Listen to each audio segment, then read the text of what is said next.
हरे कृष्ण कृष्ण कृष्ण हरे हरे, हरे राम राम राम हरे हरे। श्री बृहद भागवतामृतम द्वितीय खंड चतुर्थ अध्याय। हम लोग श्रवण कर रहे थे। गोप कुमार जी के लिए वैकुंठ से विमान आया, उसमें पार्षद लोग विराजमान थे। प्रेम की मूर्छा के कारण गोप कुमार को पता नहीं चला। पार्षदों ने उनको उठा करके विमान में रख लिया। अब विमान में रख करके उनको ऊपर की ओर ले जा रहे हैं। उनका दिव्य स्वरूप हो गया, दिव्य गुण भी उनके प्रकाशित हो गए। परमानंद युक्तेन दुर्वितर्केण वर्तमना जगत विलक्षणम वैकुंठम तई सह भजन।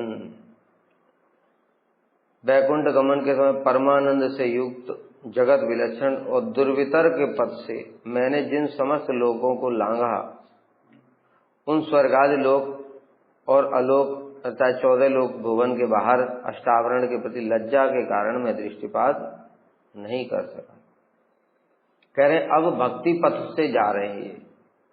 पहले जो जा रहे थे वो एक सामान्य नियम के अनुसार जा रहे थे, इसलिए स्वर्ग में जाते थे तो वहां बड़ा अच्छा लगता था।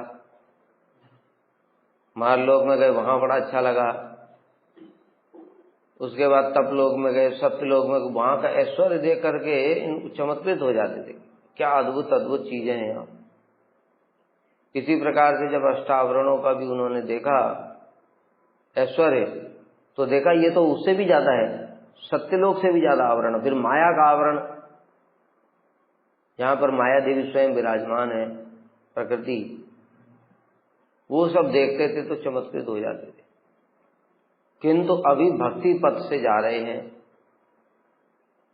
इसलिए वो सारे का सारा जो पहले देखा था, जिसको देख करके चमत्कृत होते थे, वही अब घृणित लग रहा है।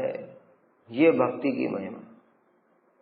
ऐसा बताया था कि पहले जो हम लोग देखते हैं, संसार की जो चीजें अच्छी लगती थी, खाने पीने इत्यादि, महल इत्यादि, कार गाड़ी बंगला घर, सब कुछ बढ़िया बढ़िया जगह घूमने वाली, जिनके लिए आकर्षण होता था, कैसे जैसे तैसे करके खेल कूद भी इत्यादि, उनके लिए हम चेष्टा करते थे कब मिलेगा कब मिलेगा। वही भक्ति में आने के बाद में इतना तुच्छ प्रतीत होता है, मलबत परित्याग। जैसे रूप गोस्वामी, सनातन गोस्वामी, रघुनाथ दास गोस्वामी, इन्होंने राज्य का मलबत परित्याग कर दिया, कभी पलट करके उसकी ओर देखा भी नहीं। क्यों? क्योंकि उसमें कोई आकर्षण ही नहीं है भक्ति पथ में आने के बाद में। इसी प्रकार से यहाँ समझना पड़ेगा, जो भक्ति पथ में चला जाता है फिर उसको इस जगत का आकर्षण बिल्कुल बताया, लज्जा, घृणित लगने लगता है। घृणित मतलब जैसे विष्ठा होती है, उसकी तरफ देखने की भी इच्छा नहीं होती, उस प्रकार से। इसी कारण से तो हरिदास ठाकुर को वो वैश्या हो या स्वयं माया देवी हो, बिल्कुल भी आकर्षित नहीं कर पाती। चित्त जाता ही नहीं उधर, उल्टा घृणित लगता है, कहां से आ गई भजन में बाधा देने के लिए, ऐसा प्रतीत होने लगता। और वही जब कर्म मार्ग में होता है तो उसके प्रति इतना आकर्षण होता है भोगों के प्रति। उन समस्त लोगों के अधिकारी इंद्रादि गण देवतागण मेरी पूजा करने लगे। अभी इनको लेकिन पूजा करने का मौका नहीं मिल रहा है। जा रहे हैं बस, उससे दूर से ही बस ऐसे बस देख लिया, अरे गोप कुमार जा रहे हैं, तो दूर से ही आरती दिखा दिया, ऐसे करके है पूजा करने का। लोकपालगण ऊपर की ओर मुख करके दोनों हाथों को जोड़कर मस्तक पर रखकर मेरे उद्देश्य से वेग पूर्वक पुष्प लाजादी मंगलिक, जल्दी जल्दी करो निकल जाएंगे। जैसे बताए ना कि कोई कार से जा रहा है, प्राइम मिनिस्टर जाते हैं ना जब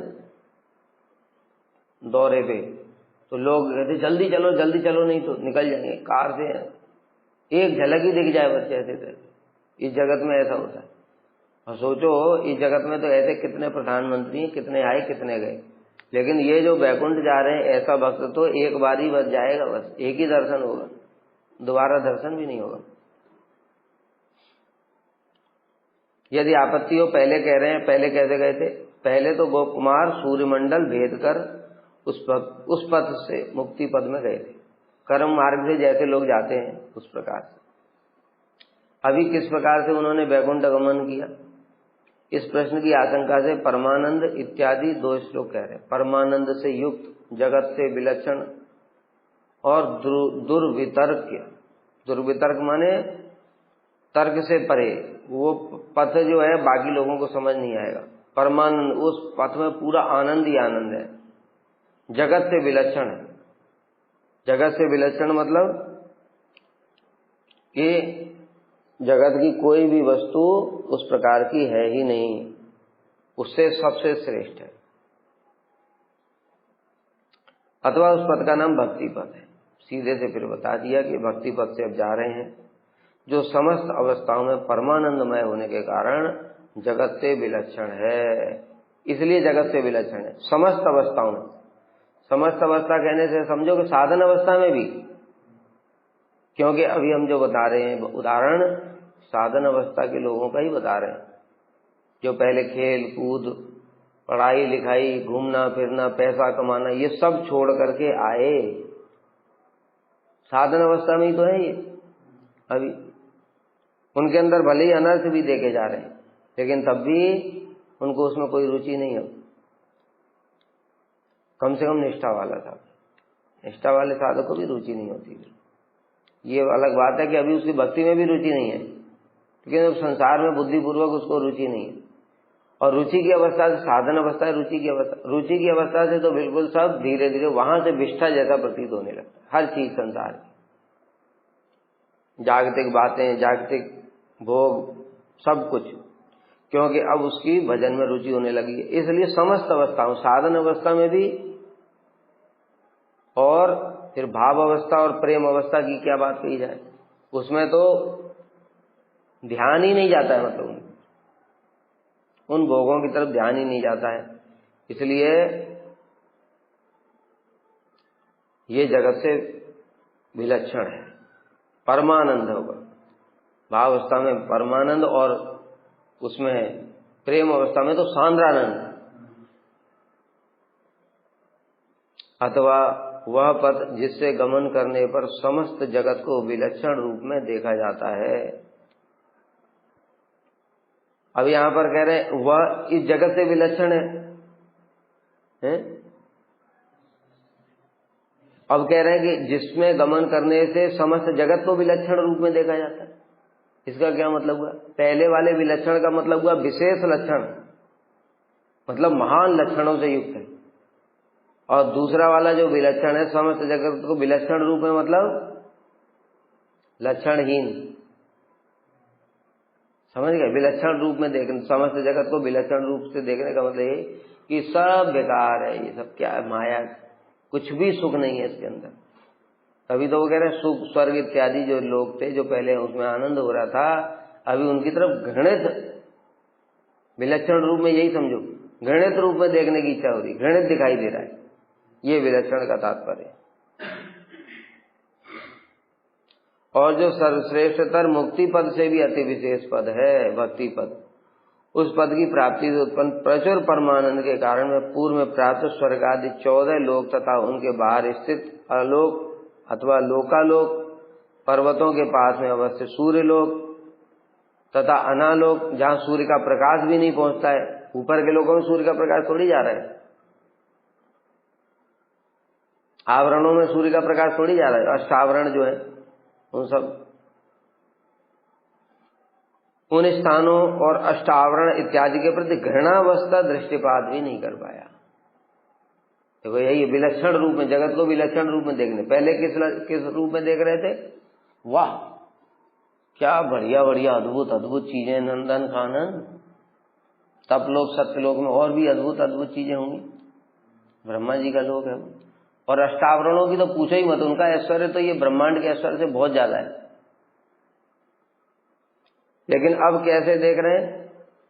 घृणावस्था, जैसे बताया ना कि जिस चीज के प्रति हमको घृणा होती है, विष्ठा के प्रति, तो उसकी तो देखने की इच्छा होती है। अगर गलती से नजर भी चली गई तो अपने आप को धिक्कार, क्या देख रहा है, घटिया। अर्थात पहले मुक्ति पद में गमन के समय जिन समस्त लोगों को माइक मतलब आकर्षण के रूप में देखा था, अब उस मुक्ति पद के प्रति ही अति तुच्छ बुद्धि होने के कारण अब मुक्ति पद ही इतना घटिया लग रहा है। अब मुक्ति पद में कारणोदक्षाई के दर्शन हुए थे उनको, भूमा पुरुष, लेकिन अब उस लोक की बाकी जो चीजें जो इतना तेज था वहां, ये सब इतना घटिया वही मुक्ति पद ही लग रहा है, तो बाकी नीचे वालों की तो बात ही क्या करें। अतएव उन समस्त लोकों के अधिकारी लोकपालगण और इंद्र जैसे समस्त देवता दोनों हाथों को जोड़कर अपने अपने मस्तक पर रखकर ऊपर की ओर मुख करके मुझे प्रणाम करने लगे ऐसे। और पुष्प लाजादि मांगलिक द्रव्य मेरे उद्देश्य से अर्पण कर मेरी पूजा करने लगे। पूजा कैसे कर, धूप दीप पुष्प इत्यादि दिखाते हैं ना, तो वहीं से पुष्प उन्होंने ऐसे ऊपर की ओर फेंक दिए, जय गोप कुमार की जय हो, ऐसे। तय स्तुय मानो जय शब्द पूर्वकम प्रणम्य मानश्च पदे पदे चलन तुच्छम पुरो मुक्ति पदंच लोचयन ऊर्ध्वम ततः श्री शिवलोकम ब्रजम अब्रजम। उन समस्त लोकों के अधिकारियों ने मतलब जैसे स्वर्ग का अधिकारी इंद्र हो गया, महरलोक के भृगु इत्यादि हो गए, तपोलोक के चतुसेन हो गए, सत्यलोक के ब्रह्मा जी हो गए, ये सब उन लोगों के अधिकारी हैं। इन सब ने जय शब्द उच्चारण कर प्रत्येक स्थान पर मेरी स्तुति की। मतलब जैसे ही जहां से स्वर्ग से निकले, इंद्र ने देखा अरे गोप कुमार जा रहे हैं विमान में पार्षदों के साथ, तो वहीं से कह रहे आपकी जय हो, फूल फेंक करके। भृगु इत्यादि को देखा, अरे गोप कुमार की जय हो, ऐसे करके पुष्प इत्यादि दे रहे। ऐसे करके ब्रह्मा जी तक सब लोग जितने भी हैं वो सब गोप कुमार की जय दे रहे हैं और मेरी स्तुति करते हुए मुझे प्रणाम किया।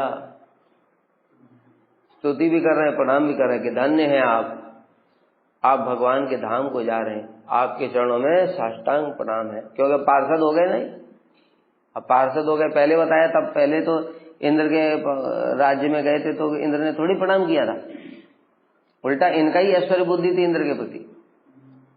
भृगु इत्यादि थे प्रीतिपूर्वक तो सब बात करते थे भक्त जान करके, लेकिन कोई प्रणाम नहीं करता था। यही गोप कुमारी सबको प्रणाम करते थे, लेकिन अभी पार्षद है, अब सब उल्टा हो गया। देखो भक्ति की महिमा क्या है। अभी भक्ति की यही महिमा है कि सारे जगत के लिए पूजनीय हो जाता है वो। जिनके बताए रघुनंदन थे मुकुंद के पुत्र, और मुकुंद कहते ही ये मेरा पिता है।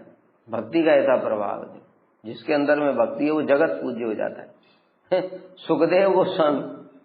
सुखदेव गोस्वामी के पिताजी हैं व्यास जी, और सुखदेव गोस्वामी कथा सुना रहे ऊपर बैठ करके, और व्यास जी नारद जी सब के सब नीचे बैठ करके कथा सुन। क्या अद्भुत महिमा है भक्ति, कि भक्ति के द्वारा ही संभव है।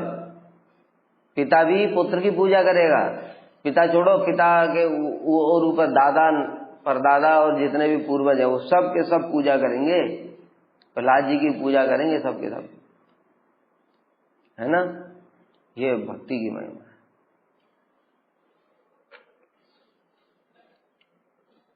इसी प्रकार से गोप कुमार की सभी स्तुतियां कर रहे हैं। मार्ग में अवस्थित मुक्ति पद को भी मैंने तुच्छ मानकर अवलोकन किया, केवल एक बार देखा बस मुक्ति पद की ओर। फिर मैंने मुक्ति पद के ऊपर स्थित शिवलोक में गमन किया, उसके ऊपर सदा शिवलोक है, वहां पर गए।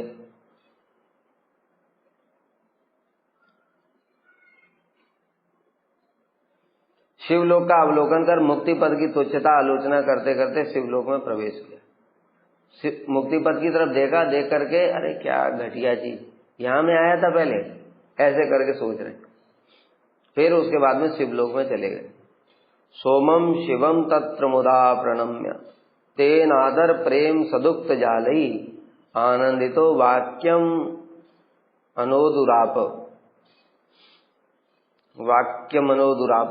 महात्म्यम मालम तमकाम विकुंठम, वहां पहुंच करके मैंने उमा देवी के साथ विराजमान श्री महादेव को हर्ष पूर्वक प्रणाम किया। महादेव को लेकिन ये प्रणाम करेंगे, क्यों? क्योंकि वो भगवत तत्व हैं। ब्रह्मा जी भी गोप कुमार को प्रणाम करेंगे, क्योंकि अभी ब्रह्मा जी जीव कोटि के हैं ब्रह्मा जी, वो पार्षद नहीं है अभी, उनके अंदर केवल भगवान की शक्ति का आवेश है। उस आवेश भगवान ले भी लेंगे, कभी भी ले सकते हैं भगवान। जैसे बताया ना, परशुराम के अंदर में भगवान ने शक्ति का आवेश संचार किया, ले लिया, साधारण मनुष्य हो गए, साधारण जीव हो गए। उसी प्रकार से ब्रह्मा जी के अंदर भी शक्ति का आवेश है, सृष्टि शक्ति का, लेकिन ये गोप कुमार के अंदर परमानेंट पार्षद हो गई, भगवान के समान ही होते हैं। पार्षदों की जो शक्ति होती है भगवान के समान ही होती है, इसलिए वो पूजनीय भी भगवान के समान ही होते हैं। लेकिन फिर भी शिव जी वैकुंठ के पार्षदों को प्रणाम किया था उन्होंने, मुक्ति लोक में जब मिले थे। कारण क्या है? शिव जी भक्ति का प्रचार करते, भक्त भाव में रहते हैं, भगवत तत्व होने पर भी, इसलिए वो पार्षदों को प्रणाम भी करते हैं। तो इस प्रकार से इन्होंने शिव जी को प्रणाम किया तथा उन्होंने भी आदर और प्रेम युक्त सुमधुर वचनों द्वारा मुझे आनंदित किया। आदर मतलब आइए आइए गोप, स्वागत है आपका शिवलोक में, और सुमधुर वचनों द्वारा आपका जीवन धन्य है, आप भगवान के धाम को जा रहे हैं। इस प्रकार से बड़े प्रेम पूर्वक बातचीत की। तत्पश्चात मैं वैकुंठ लोक में उपस्थित हुआ। अब जो पिछले वाले मार्ग से जा रहे थे, भू भुवर स्वर्ग महाजन तप सत्य, वो वैकुंठ तक नहीं जाएगा कि वो कहां तक रुक जाएगा? रुक जाएगा मुक्ति लोक तक, बस, इससे ऊपर और नहीं जा सकता। लेकिन अब जो उसके ऊपर जाना है तो वहां से विमान ही आना पड़ेगा, वहां से विमान आएगा, वही लेकर के जाएगा, उसी के थ्रू ही जा सकते हैं, और कोई तरीका नहीं होता। तत्पश्चात में वैकुंठ लोक में उपस्थित हुआ। कोई पूछ सकता है चतुर्सेन तो चले गए थे, चतुर्सेन साधारण नहीं है, चतुर्सेन भगवान के वो भी सत्यावेश अवतार है, इसलिए कोई साधारण जीव नहीं जा सकता। वैकुंठ लोक में उपस्थित जिसकी महात्माला वाक्य और मन के भी दुष्प्राप्य है। अब देखो यहाँ पर जो ज्ञान होते हैं, प्रत्यक्ष ज्ञान, परोक्ष ज्ञान, अपरोक्ष ज्ञान, अधोक्षज ज्ञान और अप्राकृत ज्ञान, ये 5 प्रकार के ज्ञान होते हैं। अब इसमें परोक्ष ज्ञान, अपरोक्ष ज्ञान जो है वो मुक्ति लोक का ज्ञान है, लेकिन जो वैकुंठ का ज्ञान है वो अधोक्षज ज्ञान है। अब उसको किसी के द्वारा, न मन के द्वारा, न बुद्धि के द्वारा, न किसी के द्वारा वर्णन नहीं किया जा सकता। इसलिए तुम देखोगे कि वैकुंठ की इत्यादि जगहों के कोई वर्णन नहीं होता शास्त्रों में। स्वर्ग का जैसे वर्णन कर दिया, और ये अब वहां क्या वर्णन करें? बस एक बार बता दिया चिंतामणि प्रकर सदमधु कल्प वृक्षा, तो समझ में ही नहीं आएगा। ये रक्षा प्रसिद्ध सुरवीर पाली अंतम लक्ष्मी सहस्र सत, समझ में ही नहीं आएगा कुछ, क्या ऐश्वर्य है। इसलिए बस इतना थोड़ा सा बता दिया, बस। कथा गानम नाट्यम गमनम पीछ वंशी च प्रिय सखी, कथा, वहां पर कथा ही गान है, चलना ही नृत्य है, ये सब कैसे समझ में आएगा? ये अपराकृत ज्ञान है, बुद्धि इंद्रियों से परे है। इसलिए कह रहे हैं कि वो बुद्धि और इंद्रियों के परे है। अब उन्होंने वैकुंठ लोक में प्रवेश किया, प्रवेश मतलब पहुंचे वहां, जो वाक्य और मन के लिए सुदुर्गम महात्म श्रेणी द्वारा परिपूर्ण था। मन और वाणी के द्वारा उसको व्याख्या नहीं किया जा सकता। पार्षदैर् मुक्तोऽहं त्वं तिष्ठे अहक्षणं बहि विज्ञाप्य प्रभुम अस्माभिः पुरीं यावत् प्रवेश्यसे। वहां पहुंच करके अब गेट पर पहुंच गए, वैकुंठ के गेट पर। पार्षदों ने मुझसे कहा तुम क्षण काल के लिए इस बाहरी द्वार पर रुको, हम प्रभु को तुम्हारे आगमन का संवाद देंगे, तब तुम पुरी में प्रवेश करोगे। पार्षद लोग कह रहे हैं कि हम भगवान को, यद्यपि भगवान जानते नहीं क्या, पार्षदों को भेजा किसने, अपने आप नहीं गए पार्षद। ऐसा नहीं कि पार्षदों के मन में आया और उठा करके उनको ले आए, ऐसा नहीं, भगवान से आदेश प्राप्त हुआ है। ये गोप कुमार जी जो अपनी कथा सुना रहे हैं, गोप कुमार कैसे आ गए यहाँ पे, मातुर ब्राह्मण को कथा सुना रही है, मातुर ब्राह्मण को कथा सुनाने के लिए अपने आप आ गए थे क्या गोलोक से?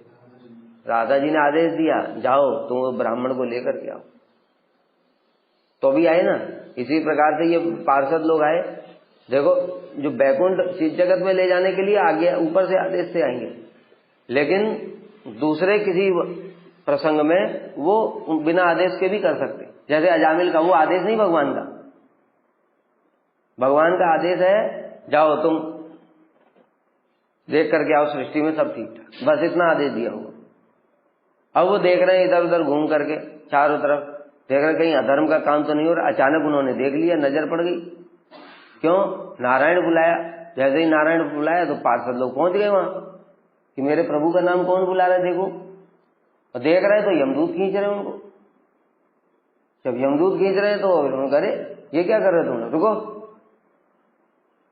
इसको क्यों ले जा रहे हो, छोड़ो। तो ये जो है ये भगवान का आदेश नहीं है। भगवान का आदेश बस एक ही है, जाओ देख करके आओ, घूम घाम करके। जहां भी अधर्म का काम होगा वो अपने आप कर लेंगे सब बाकी। लेकिन यहां पर जो गोप कुमार को लेने के लिए आए अथवा गोप कुमार ब्राह्मण को लेने के लिए आए, वो भगवान का आदेश है, सच, जाओ लेकर के। इसलिए भगवान को तो सब पता ही है।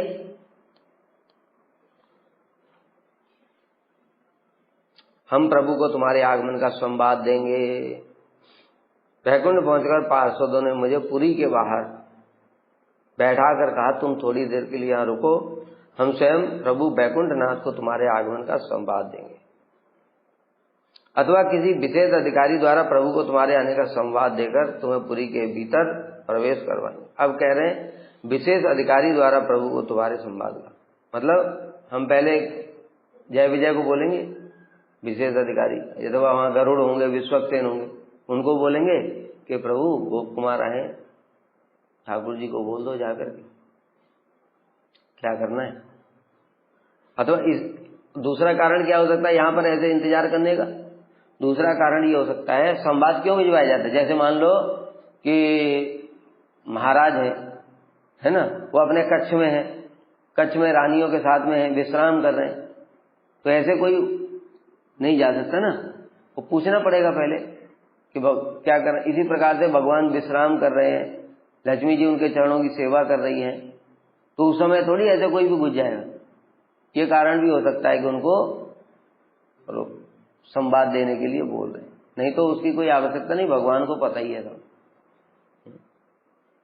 तो फिर पूछते ना, महाराज भीतर क्या कर रहे हैं, ये व्यक्ति आपसे मिलने के लिए आया है, ऐसे कर।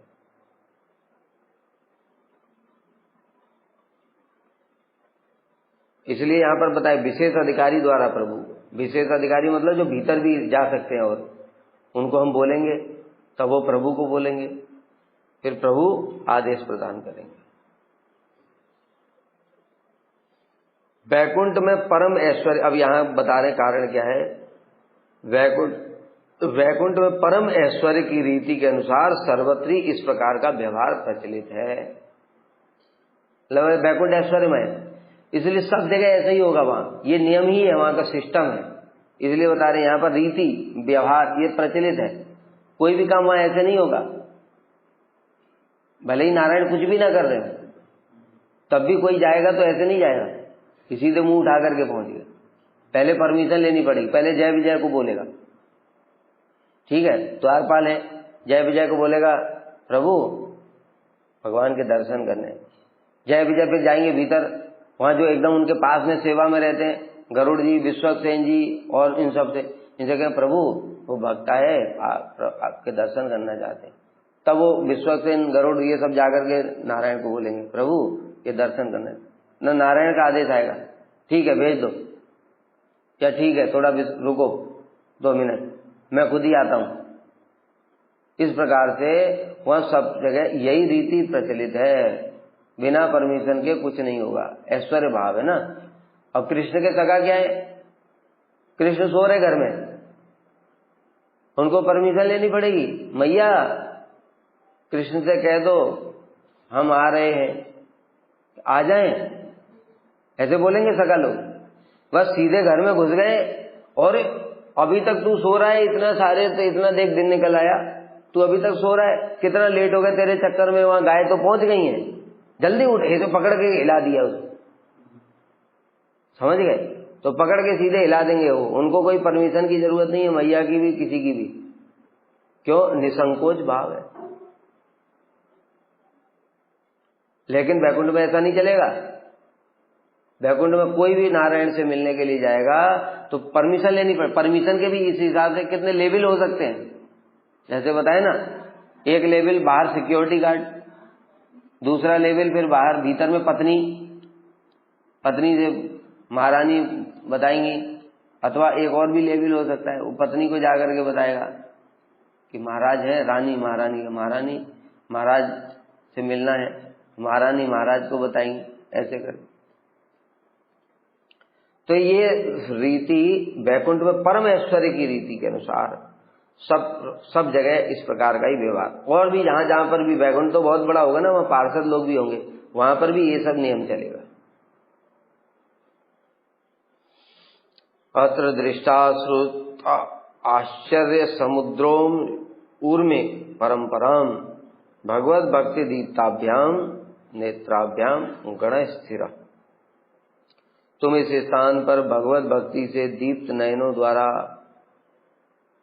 परम आश्चर्य से युक्त वैभव समूह का दर्शन करो। अभी हमने बताया था पहले ही कि जब वो विमान में गए थे उस समय फिर उनके अंदर में पार्षद देह वाली सभी गुण आ गए थे। पार्षद देह वाले गुण कहने से मतलब क्या कि वो वैकुंठ का दर्शन कर सकते हैं। नहीं तो वैकुंठ का तो इतना तेज है, अरे उसके नीचे मुक्ति लोक का भी दर्शन नहीं कर पाते लोग। वैकुंठ का दर्शन कैसे करेंगे? संभव ही नहीं, हमारी इन आंखों के द्वारा वैकुंठ का हम दर्शन नहीं कर सकते। उदाहरण दिया था सूर्य का भी उदाहरण, बल्ब का उदाहरण, 100 वाट का बल्ब जला दिया तो हम उसकी तरफ नहीं देख सकते। तो उससे जी कोटि गुना सूर्य तेज है, सूर्य की तरफ देख सकते हैं हम? नहीं। उससे भी कोटि गुना ब्रह्म तेज है और वैकुंठ का उससे भी कोटि गुना तेज है, तो कैसे देखेंगे? इसलिए भगवान जब पार्षद देह प्राप्त होती है, शरीर में वो शक्ति, चिन्मय शरीर में शक्ति हो जाती है, उस शक्ति के द्वारा वो देख सकता है। इसलिए कह रहे हैं कि तुम इस स्थान पर भगवत भक्ति से युक्त नयनों द्वारा परम आश्चर्य से युक्त वैभव समूह का दर्शन करो। मतलब भक्ति के अलावा और किसी प्रकार से इसका दर्शन संभव नहीं है। तथा स्थिर चित्त से पहले कभी न देखी हुई तथा कभी न सुनी हुई आश्चर्य समुद्र की तरंगों की गणना करो। तरंगे हैं ये, मतलब इतना इतना वैभव, इतना इतना ऐश्वर्य, अब क्या है वो तो हमको समझ नहीं आ सकता। जैसे जिसने देखा है वही समझ पाएगा। जैसे एक एग्जाम्पल देता हूं कि जब भगवान की कृपा से पांडवों ने इंद्रप्रस्थ बसाया, अब इंद्रप्रस्थ में बड़ी विचित्र विचित्र चीजें, मतलब तुम्हें ऐसे लग रहा है दीवार में आग लगी हुई है, लेकिन वो आग नहीं है, वो दीवार है। अब तुमको ये कैसे समझ में आएगा? ये देखोगे तभी तो समझ में आएगा। जहां पर पानी है वहां पर लग रहा है कि भूमि है।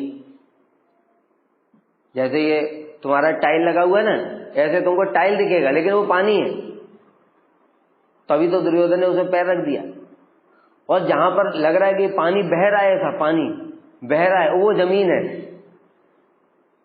अभी तुम बताओ ऐसा कैसे तुमको समझ में आएगा? ये सब बात समझ में नहीं आया। जब देखोगे तभी तो समझ में आएगी। तो वर्णन कैसे? वर्णन तो हमने कर दिया, लेकिन उसकी अनुभूति कब होगी? देखने पर ही अनुभूति। उसी प्रकार से वैकुंठ में ऐश्वर्य है, उससे जो मुक्ति लोक से भी कोटि गुना तेज अधिक है। वहां पर ऐसा अणिमा लगिमा महिमा सब शक्तियां हैं, कैसे है पता नहीं, जब देखेंगे तभी समझ में आएगा। इसलिए कह रहे वो तरंगे हैं पूरी, आश्चर्य समुद्र की तरंगे, हर चीज आश्चर्यजनक हो रही। क्यों? क्योंकि अभी तक इस जड़ जगत में एक और बात भी देखा कि जड़ जगत में प्रत्येक वस्तु जड़ थी, शरीर भी जड़ था, तो जड़ धर्म से युक्त वस्तुओं को ही देखा। अब तुमने कभी देखा ही नहीं आश्चर्य तरंगे कैसे, जैसे मान लो तुम जा रहे हो और जाते जाते रास्ते में एक कंकड़ मिला, कंकड़ पड़ा हुआ पत्थर, वो पत्थर उठ करके तुमसे बात करना शुरू कर दिया। तुम अरे ये क्या हो रहा है, क्योंकि वैकुंठ में तो सब चिन्मय है ना। फिर देखा तुम थोड़ा आगे गए, इतना सुंदर पेड़, तुम पेड़ के पास खड़े होकर के जैसे ही छूने लगे वो पेड़ ने बात शुरू कर दिया। वहां का पानी भी तुम पीने के लिए पानी बात कर रहा है। अभी तुम आश्चर्य की तरंगे यही तो है सब, हर चीज चिन्मय है। चिन्मय का मतलब क्या, इच्छा क्रिया अनुभव सब है उसके अंदर। तो इसलिए कोई भी चीज कभी भी हर चीज आश्चर्य में देखोगे कि तो ऐसा कभी पहले देखा नहीं, क्योंकि जड़ जगत में ये सब नहीं होता है। दीवार तुमसे बात नहीं करेगी, दीवार चल भी नहीं सकती, वहां हर कुछ कभी कुछ भी हो सकता है। विचित्र विचित्र, इसलिए कह रहे हैं आश्चर्य समुद्र की तरंगे हैं, उनकी गणना करो, मतलब थोड़ा इनको आनंद लो इनका। ये तो मैंने अपनी बुद्धि से बताया, और वहां क्या क्या होगा पता नहीं। पार्षदगण गोप कुमार को उनके संभावित विच्छेद दुख को दूर करने के लिए परिहास पूर्वक अत्र इत्यादि श्लोक कह रहे हैं। विच्छेद दुख मतलब जो भगवान से उनको विरह था, भगवान के दर्शन नहीं कर पा रहे हैं, इसलिए तुम इस स्थान पर स्थिर चित्त से बैठकर भगवत भक्ति से दीप्त नयनों से पहले कभी न देखी हुई और कभी न सुनी हुई, बताए ना, कभी न जो देखा है न सुना है। वैकुंठ की बातें ज्यादा वर्णन भी नहीं, शास्त्र थोड़ा थोड़ा ऐसे ही चिन्मय है, तो हम अपनी बुद्धि से सोच रहे हैं कि ऐसा चिन्मय ऐसा होता होगा, वास्तव में क्या होता है वो पता नहीं।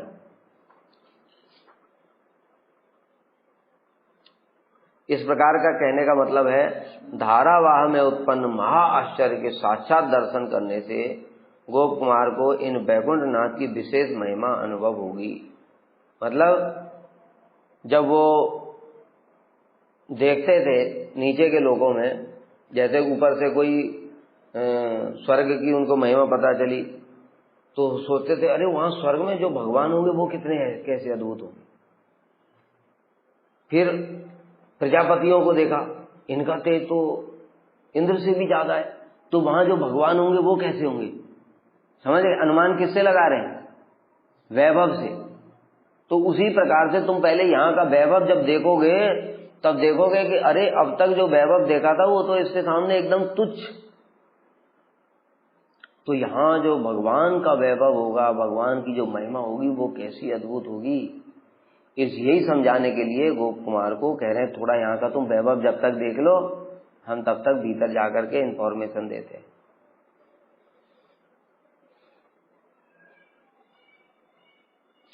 और इसके द्वारा उसमें उनके दर्शन की उत्कंठा भी वर्धित हो जाएगी। जब वैभव देखेगा तब उत्कंठा होगी, भगवान कब दर्शन देंगे जल्दी, क्या अद्भुत दर्शन होगा उनका। अथवा परम ऐश्वर्य की रीति के अनुसार उनके दास्य को प्राप्त करने की सर्वश्रेष्ठ धारा का बोध कराने के लिए गोप कुमार को बाहर के द्वार पर बिठा दिया। जहां पर परम ऐश्वर्य भाव होता है वहां पर सब दास लोग होते हैं, तो दास लोगों की वो क्या होती है, स्वामी को पूछेगा प्रभु मैं अंदर आ जाऊं, इस प्रकार से ये दास है, क्योंकि बैकुंठ में दास ही चलता है। दासी भी कौन सा, ऐश्वर्य भाव युक्त दास। तो वहां की जो रीति है इसको ये समझ जाएगा धीरे धीरे कि देखो भगवान से मिलना साधारण वस्तु नहीं है, कैसे इंतजार करना पड़ता है। भीतर से कोई जाकर के संदेश देगा, फिर भगवान बोलेंगे, तब संदेश बाहर आएगा, तब हम हाथ जोड़ करके ऐसे जाएंगे, भगवान को प्रणाम करेंगे। इस ऐश्वर्य भाव की रीति भी सिखानी है, इसलिए भी उनको कह दिया कि इंतजार करो। आश्चर्य समुद्र की तरंगमाला की गणना न करो, ये परिहास रूप में ही कह रहे हैं। यदि कहो मनुष्य नेत्रों की क्या शक्ति के ऐसे आश्चर्यों के दर्शन करें, इसलिए कह रहे हैं मनुष्य के नेत्रों की तो शक्ति नहीं है ये, लेकिन अभी जो गोप कुमार के नेत्र हैं वो मनुष्य के साधारण नेत्र नहीं, जड़ नेत्र नहीं है, उनके चिन्मय नेत्र हो चुके। दूसरा शब्द प्रयोग किया भगवत भक्ति दीप्ताभ्याम, भगवत भक्ति से वो नेत्र दीप्त हैं। प्रेमांजन चुरित भक्ति विलोचनेन, प्रेम रूपी अंजन जब आंखों में लग जाता है तब भगवान का साक्षात दर्शन हो जाता है। ऐसे नेत्रों में वे स्वयं ही प्रकाशित हो जाते हैं, भगवान दर्शन हो जाता है, मतलब क्या, भगवान स्वयं ही प्रकाशित हो जाते हैं। अतः ऐसे नेत्रों के द्वारा ही प्रभु का दर्शन करो।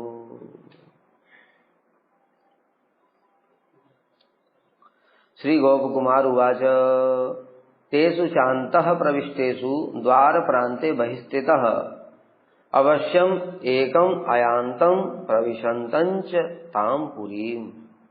अब गोप कुमार जी कह रहे हैं, जब वो पार्षद भीतर चले गए, किस लिए? भगवान को बताने के लिए कि प्रभु गोप कुमार जी बाहर बैठे हुए हैं, आपके दर्शन करना चाहते हैं, आपकी आज्ञा हो तो उनको भीतर बुला लें। तो ये बोलने के लिए पार्षद तो भीतर चले गए, वो बाहर ही बैठे हुए थे, और उसी समय उन्होंने देखा एक व्यक्ति पुरी में प्रवेश कर रहा है, भीतर भगवान के धाम की ओर, बैकुंठपुरी।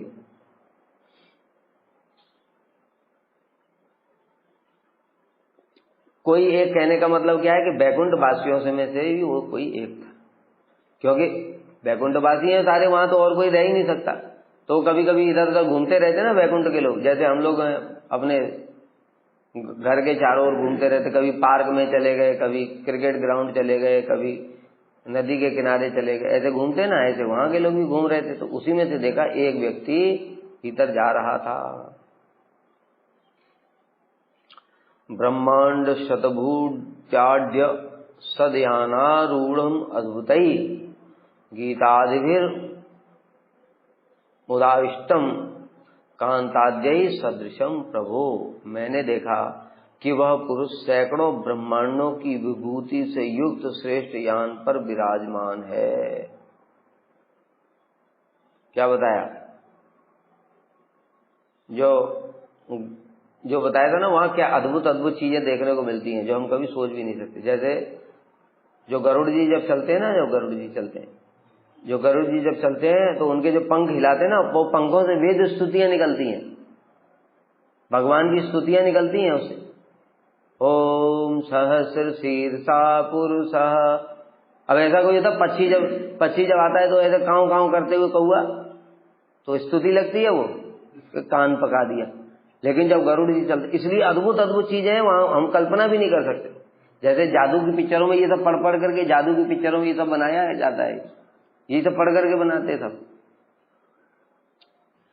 एक कौन सी मूवी थी, उसमें ऐसे यही हमारा कॉन्सेप्ट लेकर के, उसमें वही पेड़ भी बोल रहा है, पत्थर भी बोल रहा है, ऐसे जादू वाली पिक्चर है। वो सब कहाँ से कॉन्सेप्ट लिया? इनका इतना दिमाग नहीं है, सब शास्त्र से पढ़ करके लेकर के। चिन्मय वस्तु उनमें सब कुछ होता है। तो देखा कि वह पुरुष सैकड़ों ब्रह्मांडों की विभूति से युक्त श्रेष्ठ यान पर विराज। वहां का बताए ना, वहां का जो विमान होगा यहाँ के प्लेन की तरह नहीं है, पेट्रोल डालो, ये करो, वो करो, अथवा पुष्पक विमान भी उसके सामने कुछ नहीं है। वो समस्त विभूतियां, मतलब उसमें अणिमा, लगिमा, महिमा, कुछ भी, सब प्रकार की अष्ट सिद्धियां, अंतर्यामी का गुण, सब कुछ गुण होते हैं। पार्षद भगवान के समान ही है, और ज्यादा क्या बोले, कितना उनकी महिमा बताएंगे। इसलिए फिर अंत में बोल देते भगवान के समान ही, मतलब जो कुछ भगवान कर सकते वो भी कर सकते। तथा अद्भुत गीता आदि से उत्पन्न हर्ष में आविष्ट हो रहा है, गीत गान भी बज रहा है। जैसे बताए ना, इधर तो तुम अभी ऊपर विमान में जा रहे हो तो उधर ऊपर नेटवर्क नहीं है तुम्हारा, लेकिन वहां पर सब कुछ, सब फैसिलिटी सब समय रहती, गीत इत्यादि भी बज रहे हैं उसमें। उस पुरुष की अंग कांति तथा सौंदर्य आदि प्रभु के समान था। सब ऐसे ही है वहां, उसका नहीं, सबका ऐसे ही होता है, सब के सब भगवान के समान ही होते। मैंने देखा कि वह असाधारण गीत आदि के हर्ष में आविष्ट, मतलब बैठे हुए थे विमान में और गीत इत्यादि बज रहे थे तो वो उसी में आनंदित थे। आदि शब्द के द्वारा कीर्तन, अभिनय इत्यादि को समझना पड़ेगा। वह उस विमान में ही सब कीर्तन भी चल रहा था, अभिनय भी हो रहा था, सब हो रहा था। उस पुरुष की अद्भुत कांति थी, अर्थात भगवान के समान ही उसकी सुंदर श्याम कांति, आयु, वेश, अलंकार, अंग का, इसी को तो सारूप्य कहते हैं। सारूप्य का मतलब क्या है? भगवान के समान रूप होना। केवल रूप नहीं होगा, शक्तियां भी भगवान के समान आ जाती। पार्षद देह का मतलब यही है तभी तो भगवान के साथ रह पाएगा। भगवान के साथ में कुछ भी लीला भी करनी है तो भी भगवान के जैसा ही होना चाहिए। कृष्ण के सखा हैं, अब कृष्ण से कुश्ती लड़ेंगे, अगर उनके अंदर शक्ति नहीं है, कृष्ण की शक्ति कितनी है? गोवर्धन को एक उंगली से उठा लिया है। अब अगर इतनी शक्ति उन पार्षदों के अंदर में नहीं है तो कृष्ण से लड़ाई कैसे करेंगे? उनकी शक्ति भी उतनी होती है, इसलिए पार्षद साधारण नहीं होते। वो भगवान के काय भी हुए, श्रीदाम सुदाम मधुमंगल इत्यादि भगवान ही है, वो कृष्ण ही बने हुए हैं लीला के लिए। जैसे कृष्ण ही बलदेव बने ना, इसी प्रकार से